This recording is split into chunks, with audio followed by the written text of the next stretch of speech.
Bonsoir et bienvenue en ce vendredi 10 juillet 2020. Je cherchais l'année, c'est quand même un comble, on le dit tous les soirs.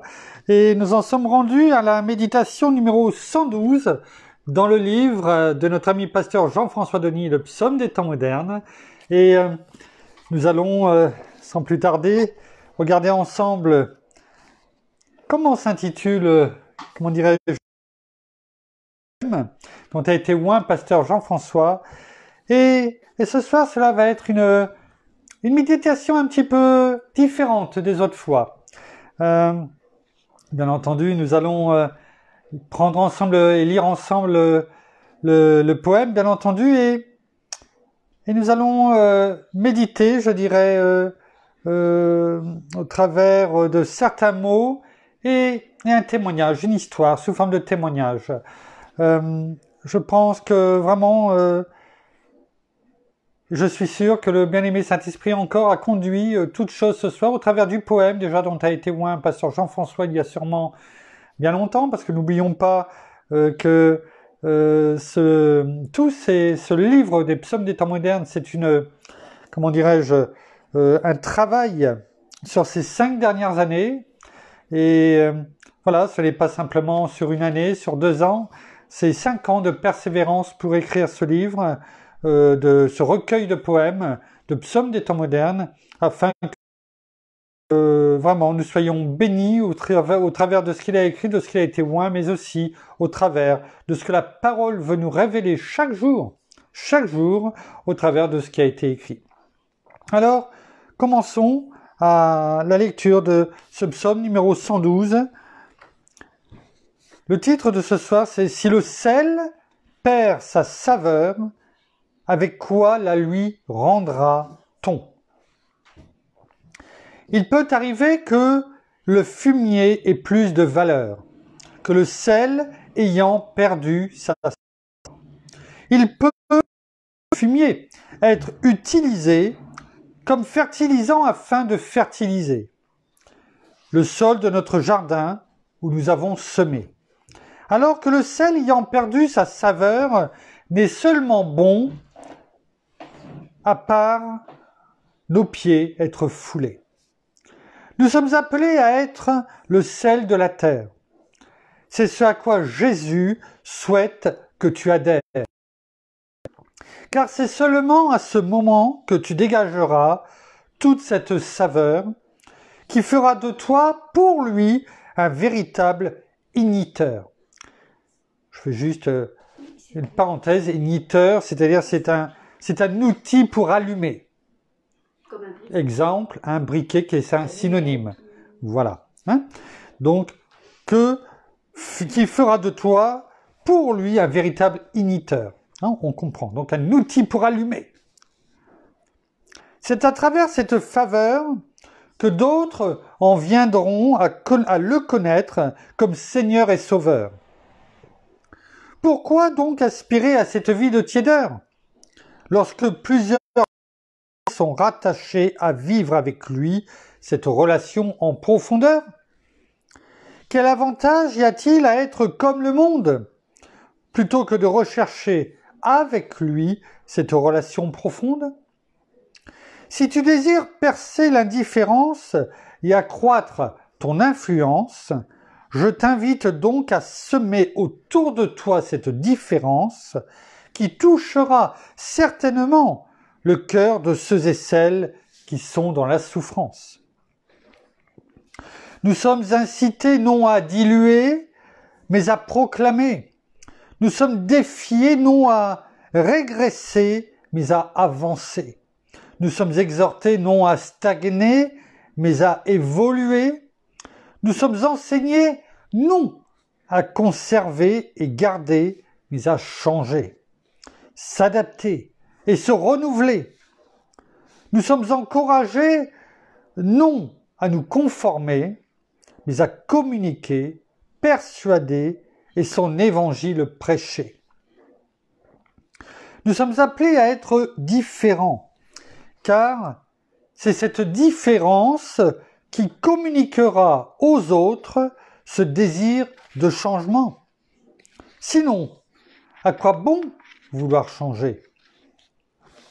Si celui qui nous y incite n'a rien de bon à observer. Nous sommes crédibles seulement lorsque cette fusion existe entre le message et le messager. Je t'invite, mon ami, à retrouver dans ta vie la saveur de ce sel et de marcher intensément dans son appel.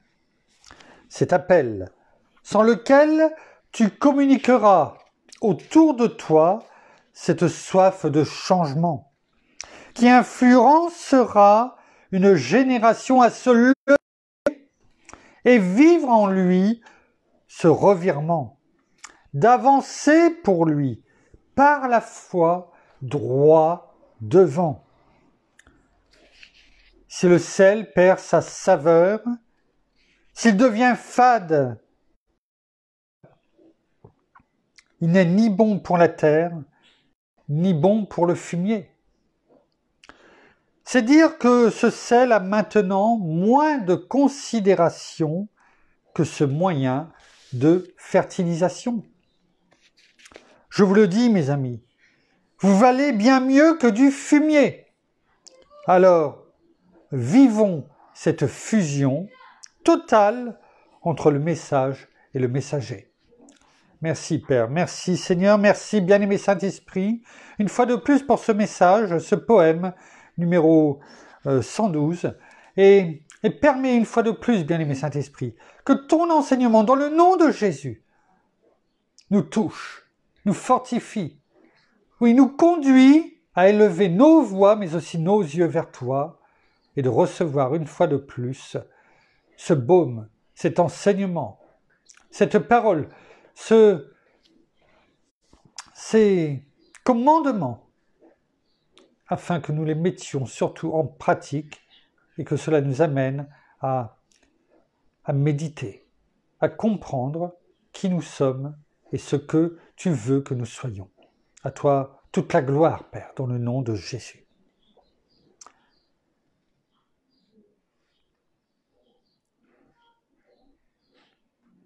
Je vais juste relire le premier paragraphe, parce que ça va être le thème quelque part de ce soir, le fil rouge. Il peut arriver que le fumier ait plus de valeur que le sel ayant perdu sa saveur.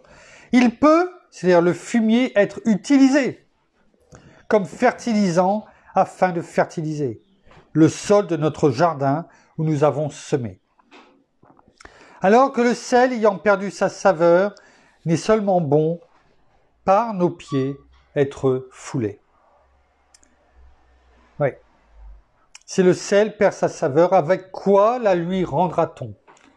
Alors c'est un petit peu ce que nous allons, enfin même pas un petit peu, c'est ce sur quoi nous allons méditer ce soir, sur le sel, parce que nous sommes appelés, et on l'a dit hier, vous voyez, à être le sel de la terre, la lumière du monde, mais ce soir nous allons nous focaliser sur le sel de la terre, et nous allons voir que la comparaison entre le sel et le fumier. Alors certes, le fumier est utilisé comme fertilisant, mais il n'est pas utilisé comme fertilisant pour l'âme. Il est simplement utilisé comme fertilisant pour les terrains, peut-être, mais afin que peut-être la culture augmente, voit le jour, plutôt que des engrais chimiques, certes, mais pour l'homme. Et nous allons voir ce que dit la parole sur le fumier pour l'homme. Mais avant tout, nous allons prendre les deux références que pasteur Jean-François nous laisse ce soir et qui se trouvent dans Luc, chapitre 14. Luc, chapitre 14, versets 34 et 35. Pour la première, Luc, chapitre 14, versets 34 et 35. Il est écrit, c'est notre Seigneur Jésus qui parle. Il dit, le sel est une bonne chose. c'est important. Retenez ce que je vous dis là. Le sel est une bonne chose. Mais si le sel devient fade, avec quoi l'assaisonnera-t-on? Le sel?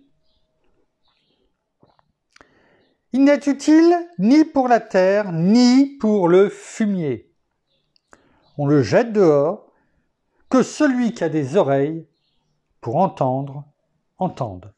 Notez bien, le sel est une bonne chose. C'est le Seigneur Jésus qui parle. Deuxième référence qui se trouve dans Matthieu, chapitre 5, verset 13.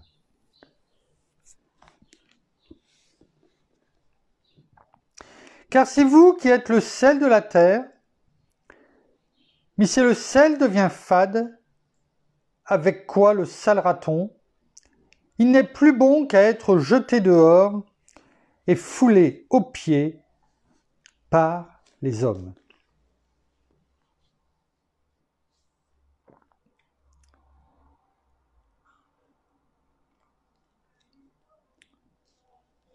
Nous allons voir ensemble, dans un premier temps, en se basant sur ce que nous venons de lire, et notamment sur la parole que le Seigneur a dit, le sel est une bonne chose. Alors, on parle souvent du sel, le sel de la terre que nous sommes, et j'ai regardé, alors ce que je vais vous dire, ça ne vient pas de moi, j'ai été le rechercher sur les réseaux, comment dirais-je, sur Internet, etc. Parce que, voilà, je sais pas, il y avait quelque chose, mais va chercher. Va chercher. Et en fait, on s'aperçoit que le sel, et on le sait, il n'y a pas besoin d'aller chercher dans les médias, parce qu'on l'entend suffisamment, et justement, on l'entend trop, nous l'entendons-nous peut-être si souvent, et peut-être de trop. Comme quoi le sel n'est pas bon. Trop souvent décrié dans les campagnes de sensibilisation pour la santé. Et notamment, on le voit dans les spots marketing, enfin les spots publicitaires de marketing. Ou encore par les réseaux sociaux, aujourd'hui. Le sel souffre aujourd'hui d'une image lourde de négativité qui lui colle à la peau. Et on le sait. Combien de fois on a entendu le sel, c'est pas bon pour la santé. Il ne faut pas en abuser. Oui, mais c'est pas écrit, il ne faut pas en abuser. C'est pas comme l'alcool où il dit un verre, et encore parce qu'ils ont été obligés à cause de la loi E20 qui date des années 90, mais sur le sel, c'est pas écrit, il faut pas en abuser. C'est le sel n'est pas bon. Et jamais, sauf avant de lire ce poème, ce psaume 112, et de commencer à la méditer, et j'ai demandé à notre bien-aimé Saint-Esprit, comme je le fais chaque jour, de me conduire, de me montrer peut-être certaines choses que je n'avais pas forcément vues, de mieux comprendre en tout cas les choses qui veulent nous être révélées, peut-être par des images, afin que l'on comprenne mieux. Et je me suis dit, mais c'est vrai. Nous sommes appelés par notre Seigneur Jésus à être le sel de la terre. Le Seigneur Jésus nous dit lui-même que le sel est une bonne chose. Alors que le monde nous dit complètement l'inverse. On est d'accord? Complètement l'inverse. Alors j'ai fait quelques recherches et puis finalement, très rapidement, pour pas dire tout de suite, j'ai été conduit sur un site, entre guillemets, à contrario, les bienfaits du sel. Et on va les prendre, on va regarder, je vais pas les détailler, juste donner les grands titres. Alors donc, même si le sel aujourd'hui a une image lourde de négativité qui lui colle à la peau, pourtant, utilisé comme mon épouse vient de dire à bon escient, il n'est pas aussi néfaste qu'on pourrait le penser, et il s'avère même plutôt vital pour la santé. Tiens. Et on va voir que finalement, ce que Jésus, notre Seigneur, nous disait il y a bien longtemps, il y a 2000 ans, eh bien, fait écho dans la vie des enfants de Dieu aujourd'hui. Certes, nous devons être cet assaisonnement pour les personnes afin de faire connaître notre Seigneur. Mais ce que l'on va dire ce soir, je pense que c'est intéressant, parce que finalement, le monde est contre Dieu, contre notre Seigneur, on le sait de plus en plus, on le voit à l'école, dans tous les médias, etc. Et quelque part, je pense que l'ennemi qui a toujours voulu copier, eh bien, il copie, mais en faisant comme la pièce, vous savez, côté pile, côté face. Et lorsque le Seigneur dit, oui, vous, enfants de Dieu, vous êtes le sel de la terre, eh bien l'ennemi, lui, veut faire croire que le sel n'est pas bon. Le sel n'est pas bon pour toute chose. Et finalement, les enfants de Dieu ne sont pas bons. Ils sont appelés à être le sel de la terre, et les gens, dans leur tête, le message est passé. Le sel n'est pas bon. Donc les enfants de Dieu ne sont pas bons. Le raccourci, croyez-moi, pour le monde, sera vite fait. Alors, qu'est-ce que apporte comme bienfait le sel? Alors, je vais vous les énumérer. Il traite les rhumatismes et les douleurs musculaires. Il agit sur les problèmes circulatoires. Il prévient les affections de la gorge. Il soigne les inflammations des muqueuses de la bouche. Il permet de fixer le calcium. Il permet de lutter contre les allergies. Il a un effet positif sur la thyroïde par ses oligo-éléments. Il met de bonne humeur. Tiens, la joie. Il relaxe. La paix, la douceur. Ça me vient en fonction de ce que je vous dis. Il désinfecte. Vous savez, on retire ce qui est sale. Il désinfecte. Il permet de lutter contre le vieillissement. Tiens, la vie éternelle.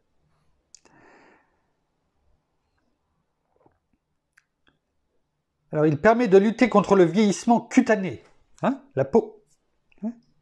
Le corps. Eh oui, l'esprit, qui lui est éternel. Il il lisse le grain de peau. Oui, il lisse le grain de peau. Il lisse les choses. Avec Dieu, tout est lissé. On l'a vu. Il abaisse les montagnes, il augmente il soulève les routes, afin que, on l'a lu, on l'a mis, je lisserai le terrain, la route pour toi. Vous voyez, on retrouve des choses, Et là, c'est pas un signe chrétien, Il redonne du volume aux cheveux, il les fait briller, il lutte aussi contre les pellicules, vous savez, ces parasites qui sont dans la tête. Il maintient les fleurs fraîches. On peut aussi l'utiliser pour nettoyer les chaussures. Vous voyez, le sel nettoie. Mais aussi les taches de vin. Vous voyez? Et il y a sûrement d'autres... J'ai pris les plus parlants. Il nettoie. Il désinfecte. Il relaxe. Il met de bonne humeur. Oui, il permet de lutter contre le vieillissement. Il agit contre telle chose, telle chose, telle chose. Alors, on s'aperçoit quand même que les vertus du sel ont, sur la terre que l'on voit, eh bien spirituellement, on pourrait s'en inspirer. Et on comprend peut-être mieux quand le Seigneur nous dit, eh bien que le sel est une bonne chose, non? Vous pensez pas? On l'avait peut-être pas forcément vu comme ça. Qu'est-ce que vous en pensez? Le sel, finalement, à partir du moment où il est utilisé à bon escient, est une bonne chose. comme les enfants de Dieu, qui sont appelés à être le sel de la terre, est une bonne chose. Une bonne chose. On a parlé du fumier. Alors regardons ce que dit la parole pour le fumier. J'ai pris, là aussi on ne va pas s'attarder dessus, je vais juste les lire, pour qu'on puisse faire la comparaison entre le sel que nous sommes et le fumier. Alors regardons pour commencer dans 1 Samuel. 1 Samuel chapitre 2, verset 8.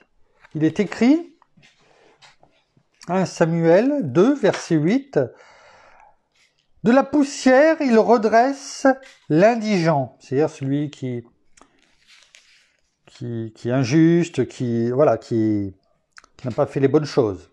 Hein? Du fumier, il relève le pauvre, pour les faire siéger avec les notables, et il leur donne en héritage un trône de gloire, car l'Éternel sont les colonnes de la terre, et c'est sur elles qu'il a posé le monde. Il relève le pauvre de où? Du fumier. C'est-à-dire que s'il le relève, c'est qu'il ne pouvait pas tomber plus bas. Sinon, il ne le relèverait pas. Il dirait, il est bien là où il est. C'est important et c'est une bonne chose. Non, il le relève du fumier. Donc c'est que on ne peut pas tellement tomber plus bas. J'essaie de ne pas trop faire long sur ces versets, pour ne pas me laisser embarquer, je dirais, au-delà de ce qu'il faut dire ce soir. Dans 2 Rois, chapitre 9, verset 37. Et là, on parle de Jézabel. La reine Jézabel, l'épouse du roi Akab, on en a déjà parlé. Il y a encore aujourd'hui un esprit fort qui est là pour détruire, comme elle a voulu et comme elle a détruit les prophètes en Israël. Et on parle de l'esprit de Jézabel qui veut faire tomber bien souvent les ministères et les hommes de Dieu, ou en tout cas bien souvent attaque les conjoints des hommes de Dieu. Et il est écrit dans le verset 37, le cadavre de Jézabel, parce que c'est comme ça qu'elle est morte, elle est tombée, et vous allez voir ce qui est écrit, c'est ce qui est arrivé. Hein. Le cadavre de Jézabel deviendra du fumier dans la campagne, dans le champ de Jizréel, de sorte qu'on ne pourra plus dire « c'est Jézabel » qui a fait tant de mal, et qui continue par son esprit à faire tant de mal, parce que c'est un esprit démoniaque, eh bien, la parole dit qu'elle deviendra du fumier, et c'est ce qui est écrit, et c'est ce qui est arrivé. Les chiens sont venus la manger quand elle est tombée. Donc si Jézabel qui a fait tant de mal, la parole dit qu'elle deviendra du fumier, on ne peut pas dire que le fumier c'est bon. Vous voyez la comparaison entre ce que l'ennemi veut nous faire croire sur le sel et sur le fumier? On pourrait croire que le fumier finalement est bon et que le sel n'est pas bon. C'est ce que le monde veut nous faire croire. Et pourtant, on s'aperçoit depuis le début que la parole dit l'inverse. Le Seigneur Jésus nous dit que le sel, c'est une bonne chose, et il nous dit que le fumier, on ne peut pas. La parole dit que c'est mauvais. Vous comprenez la différence? Ce que le monde veut nous faire croire et ce que la parole nous dit. Dans Ésaïe chapitre 25, verset 10, il est écrit « Car la main de l'Éternel repose sur cette montagne. Et Moab, vous savez les Moabites, là on en a parlé, qui sont issus de l'adultère, de l'inceste volontaire entre Lot et ses filles. Car la main de l'Éternel repose sur cette montagne, et Moab est foulé sur place, comme la paille est foulée dans une mare à fumier. Foulé, on l'écrase. C'est parlant ça, hein? Jérémie, et les 4 derniers que l'on va voir, c'est tous dans Jérémie. Jérémie qui a prévenu Jérusalem qu'ils devaient se repentir, sinon et écouter Dieu, sinon ils allaient être déportés, et que même si Babylone, enfin l'ennemi arrivait, qu'il fallait qu'ils se soumettent. Et ils n'ont pas voulu. Ils n'ont pas voulu écouter. Et pourtant, ils auraient dû. Et regardez ce qui est écrit dans Jérémie, chapitre 8, verset 2.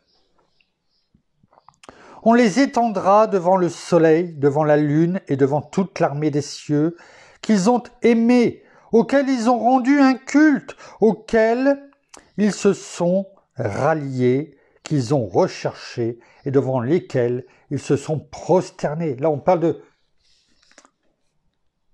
de tous ces faux dieux que le peuple a été adoré parce qu'ils n'ont pas écouté Dieu.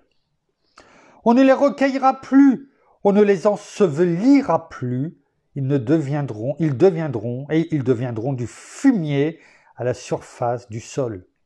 Notez bien, on ne les recueillera pas, on ne les ensevelira pas. Ils n'auront pas, comment dirais-je, ils n'auront aucun enterrement, aucune sépulture. Ils deviendront du fumier à la surface du sol. Vous avez vu le danger d'écouter le monde finalement? Le fumier c'est bon, c'est un bon engrais. Alors le sel c'est dangereux. Ouais. Ça m'avait jamais parlé autant que depuis que je vous parle là aujourd'hui. Vous voyez ce que le monde veut nous faire croire et petit à petit, eh bien on y croit. On le croit, moi le premier. Et pourtant la parole nous invite ce soir à voir les choses de façon différente. Jérémie, chapitre 9, verset 21. Il est écrit: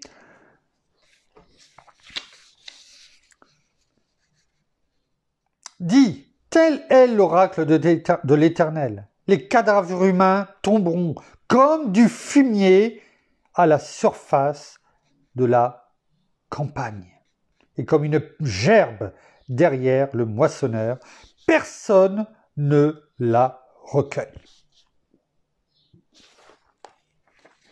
Vous voyez bien que pour la parole, le fumier, l'homme qui n'obéit pas, qui n'écoute pas, qui se détourne, vous voyez comment il est traité comme du fumier. Et le fumier là, je suis désolé, c'est pas quelque chose de fertilisant hein, pour la parole, pour Dieu.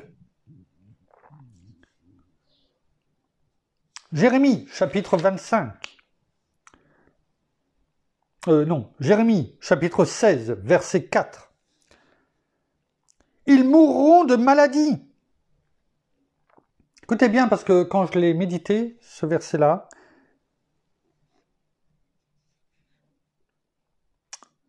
ça m'a fait penser un petit peu à ce qui se passe aujourd'hui. Alors un peu moins en France, mais davantage dans certains pays, notamment actuellement avec le Covid-19, et notamment en Amérique latine. Ils mourront de maladie, ils n'auront ni funérailles ni sépulture. Ils deviendront du fumier à la surface du sol, ils seront achevés par l'épée et par la famine, et leurs cadavres serviront de pâture aux oiseaux du ciel et aux bêtes de la terre. C'est un peu ce qui se passe dans certains pays d'Amérique latine. Il y a tellement de morts actuellement, eh bien que on les amène même plus, on les enterre là où il y a de la place. On trouve un terrain, on creuse à la rigueur et on les jette dedans. Je ne parle pas peut-être en Afrique et tout, il y a beaucoup de choses qu'on ne connaît pas aujourd'hui. Alors on met sur le dos du Covid, on ne va pas rentrer bien sûr dans... C'est le Covid, ça c'est clair, mais il y a tout ce qu'il y a derrière. Ce que l'on veut, c'est peut-être éradiquer certaines choses. Enfin, pour terminer sur le fumier, Jérémie chapitre 25, verset 33. Il est écrit: Ceux que tuera l'Éternel en ce jour seront là, d'un bout à l'autre de la terre. Ils n'auront pas de funérailles, on ne les recueillera pas, ils n'auront pas de sépulture, ils deviendront du fumier à la surface du sol. Voilà ce que dit la parole sur le sel, sur la terre, sur le fumier et ce que sont les hommes qui n'écoutent pas. Par contre, je vais demander le téléphone de là-bas, s'il vous plaît. Merci. Tu peux passer devant. Passe devant. Oui, merci. C'est important d'être confronté, d'être mis devant les choses, parce que ça nous permet de ne pas nous laisser conduire par l'ennemi sur certaines choses qu'il veut, et par bien sûr les médias, etc. Et de remettre les choses en point. Alors, la question que l'on peut se poser, est-ce que, au travers de ce que nous avons dit sur le sel et sur le fumier au travers de la parole, est-on du fumier? Est-on du fumier? Et on va répondre à cette question-là au travers d'un témoignage. Une histoire, certes, mais qui est un témoignage. Je vous le lis. C'est le discours entre deux personnes. Vous voyez le fumier que je mets à ces vignes? Eh bien, quand on est mort, on devient du fumier. Voilà ma certitude. Et ce que l'on va lire, c'est quelque part entre quelqu'un qui est du monde et qui a compris, enfin, qui dans son cerveau, eh bien, a été endoctriné quelque part en disant, voilà ce que l'on est, du fumier quand on est mort. Et un enfant de Dieu qui lui sait que on n'est pas du fumier, on est le sel de la terre. Alors, il continue. Excusez-moi, j'attends que le camion passe. Il était sincère et je respectais ce libre penseur qui, plus d'une fois, m'avait dit « Quand on est mort, on est bien mort. » Et à la tombe, tout est fini et bien fini. Je me bornais à lui dire « Un de nous deux se trompe. L'avenir nous montrera lequel des deux a eu raison ou s'est trompé. Vous marchez vers les vers du sépulcre, moi je marche vers les étoiles. Oh oui, ajouta-t-il en riant, vous êtes dans la lune. Quelques mois plus tard, sa fille, une jeune fille de 18 ans, agonisait. Elle avait cru au Seigneur Jésus et avant de mourir, elle avait rendu un magnifique témoignage à son Sauveur. Son père, cet incrédule avec qui j'avais eu ce dialogue, m'avait fait savoir la mort de son enfant. Elle les avait quittés en un jour de Noël, leur donnant rendez-vous à tous, même à son père, l'incrédule. Ce beau ciel où l'on ne se quittera plus, et où Dieu essuiera toutes les larmes. On me raconta ces derniers instants avant d'aller au cimetière, et quand le moment fut venu, je donnai le bras à ce pauvre père dont la douleur faisait peine à voir. Le service terminé, il voulut s'approcher de la fosse. Il adressa en sanglotant un dernier adieu à sa bien-aimée. Je le pris alors doucement par le bras en lui disant « Elle n'est pas là, votre chère petite. Là, il n'y a plus que ses vêtements. Elle est là-haut, avec Jésus. » « Oh oui !» s'écria-t-il en sanglotant. « Oh, ma fille n'est pas du fumier.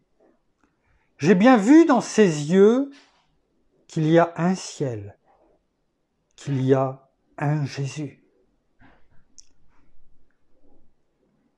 Elle m'y a donné rendez-vous. Et je veux aussi aller l'y retrouver un jour. Cet homme est devenu un vrai chrétien. Il a cru humblement, simplement, joyeusement aux paroles du Seigneur Jésus, à ses promesses. Il sait maintenant que tous ses péchés sont pardonnés et qu'il a en Jésus un parfait sauveur. Quand je l'ai revu dans les vignes, près d'un tas de fumier, il m'a rappelé sa conversation d'autrefois et il a ajouté « Souvent dans la journée, j'élève mes yeux vers le ciel, où est ma fille chérie, et je sais maintenant que j'irai l'y retrouver un jour. » Alors, au travers de cette histoire témoignage, sachons faire maintenant la différence entre nous qui sommes le sel de la terre et ce que le monde voudrait nous faire croire au travers de ces mensonges, les mensonges du diable, le mensonge de l'ennemi qui veut nous faire croire que nous sommes du fumier. Ce n'est pas du tout ce que nous sommes. Nous sommes le sel de la terre, nous sommes enfants de Dieu. Avant de terminer par la prière, je voulais demander en votre présence, parce que c'est bon de... Approche-toi un petit peu. Je voulais demander pardon à mon épouse. Non pas lui demander en mariage, parce que je l'ai déjà fait donc, depuis 30 ans, donc ça c'est un peu raté, vous ne pourrez pas en profiter. Mais lui demander pardon parce que finalement aujourd'hui, elle a travaillé. Elle a travaillé pour l'entreprise que nous avons à côté, que notre bien-aimé Saint-Esprit, et dans le nom de Jésus, a voulu que, et nous avait montré qu'il fallait faire, même si ce n'est pas tous les jours facile de tout mener de front. Et elle a travaillé aujourd'hui d'arrache-pied. Elle a préparé les choses. Elle a trouvé des bonnes idées. Elle a fait beaucoup de choses. Elle a travaillé. Elle a préparé les factures, les bons de livraison. Et on s'aperçoit que finalement, l'ennemi est toujours là pour essayer de nous lancer des pics. Et parce que il y a des petites choses. Alors oui, il y a la chaleur. Et alors ? Certes, c'est une chose. Oui, on dort moins bien. Certes, à cause de la chaleur.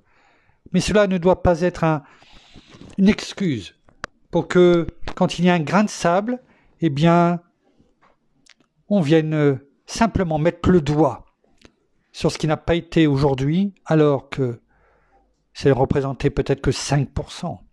Et qu'à côté, il y avait 95% de bonheur, de travail, de fatigue, de sueur. Et je viens lui demander pardon parce que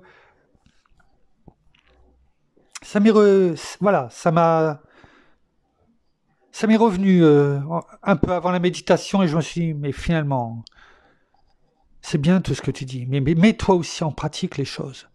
Alors j'essaye chaque jour de le faire, comme chacun d'entre vous, j'en suis sûr, mais par là je veux vous faire comprendre aussi que je ne suis pas mieux que les autres. Mais en tout cas, il est bon de mettre en pratique les choses et s'il y a quelque chose qui ne va pas, eh bien d'avoir le courage de venir non seulement de demander pardon, mais et de le faire aussi avec nos frères et sœurs. Alors, vous ne pouvez pas être là pour beaucoup, mais je veux aussi vous faire profiter, partager ceci, afin que cela touche les cœurs de chacun d'entre nous. Et c'est ce que demande la parole, et je le fais. Alors, plutôt que de pointer le doigt sur les 5%, peut-être, peut-être qui n'ont peut-être pas été bien faits à un moment donné, alors que les autres jours c'était bien fait. Eh bien, je veux te féliciter pour les 95% du travail que tu as fait aujourd'hui, où tu t'es investi, où tu as bien fait les choses et cela ne t'a pas empêché de prier, je l'ai entendu. Et voilà, je ne voudrais pas qu'au travers de ce que j'ai pu te dire, les 5% qui n'étaient rien, eh bien que l'ennemi les utilise pour te mettre plein de mauvaises choses en tête, parce que ce n'était rien du tout. Et comme je le dis souvent aux enfants, eh bien bien souvent c'est celui qui ne fait rien ou qui ne le fait pas, eh bien c'est facile à dire en tout cas, et de voir les erreurs. Mais bien souvent on ne voit pas tout le travail qu'il y a derrière et qui m'a permis moi en tout cas de me soulager et de pouvoir préparer les méditations pour ce soir, le culte de dimanche. Alors pardon, j'y tiens, parce que je te demande pardon aussi à toi et à notre Seigneur, afin que, vraiment, il n'y ait de l'ennemi aucune part en nous. Voilà. Et je crois que c'est ça, être le sel de la terre. Et même si on ne s'en souvient pas, comme tu me le dis, l'ennemi, lui, voudra l'utiliser et viendra le rappeler. Mais là, il n'y aura aucune part. Parce que je sais que notre Seigneur l'a pardonné et que c'est un parfum de bonne odeur pour notre Père dans le nom de Jésus. Voilà, je tenais publiquement à te le dire. Et merci pour ton soutien au quotidien et le travail que tu fais, qui me permet, moi, de me libérer du temps pour préparer et chercher premièrement le royaume et la justice de Dieu pour chacun d'entre nous. Voilà, nous terminons par la prière. Merci. Merci Seigneur. Merci, bien-aimé Saint-Esprit. Merci Seigneur encore pour bien ce moment de partage, ce moment Seigneur où tu nous as encore révélé tant de choses, tu nous as montré, tu as mis le doigt sur les choses que nous connaissions dans le monde, comme le fumier et le sel, les méfaits de l'un, les bienfaits de l'autre, et les méfaits de l'un et les bienfaits de l'autre.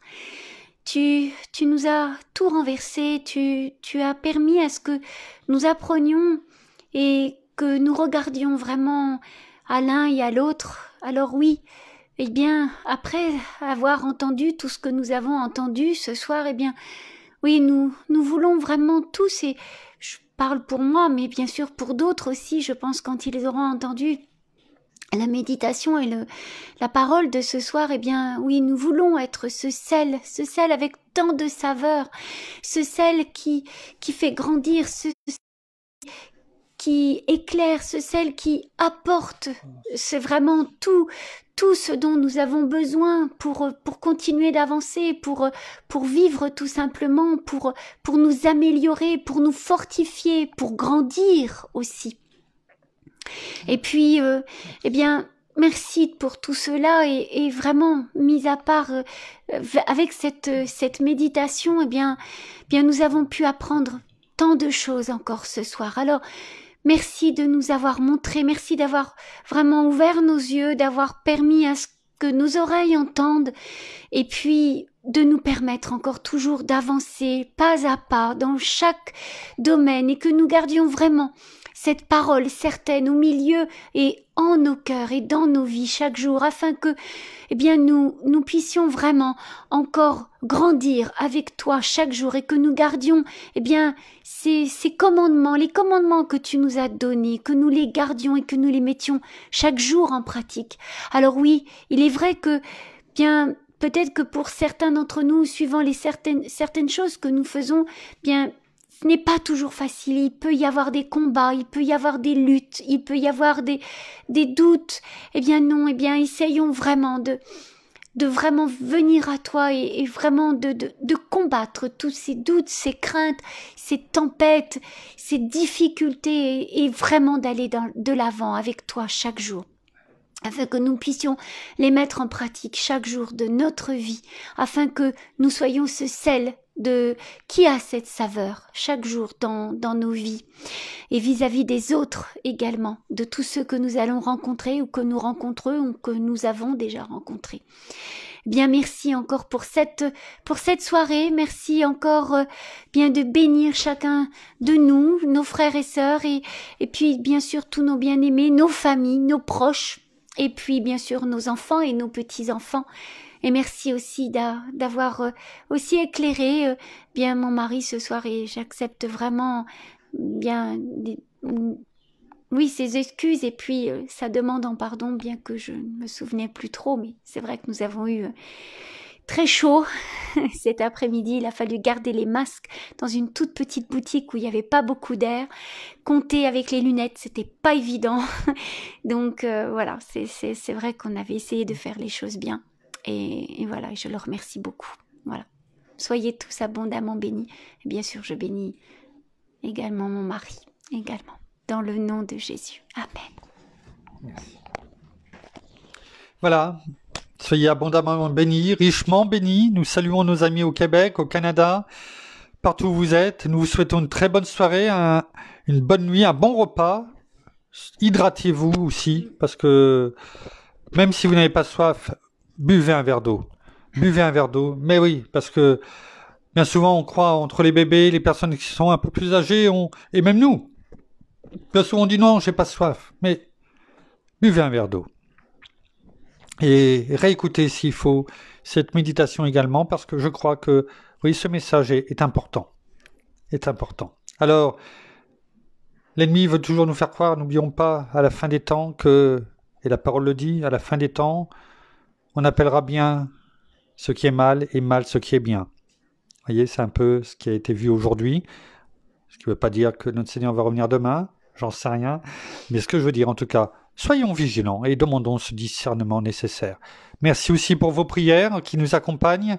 N'hésitez pas, priez pour nous aussi, parce que nous en avons aussi besoin afin que chaque jour nous soyons fortifiés, même si nous savons que nous pouvons tout par Christ qui nous fortifie, mais nous savons que vos prières, en tout cas, sont entendues, sont écoutées, que cela nous fait du bien. En tout cas, nous prions pour vous et nous vous aimons.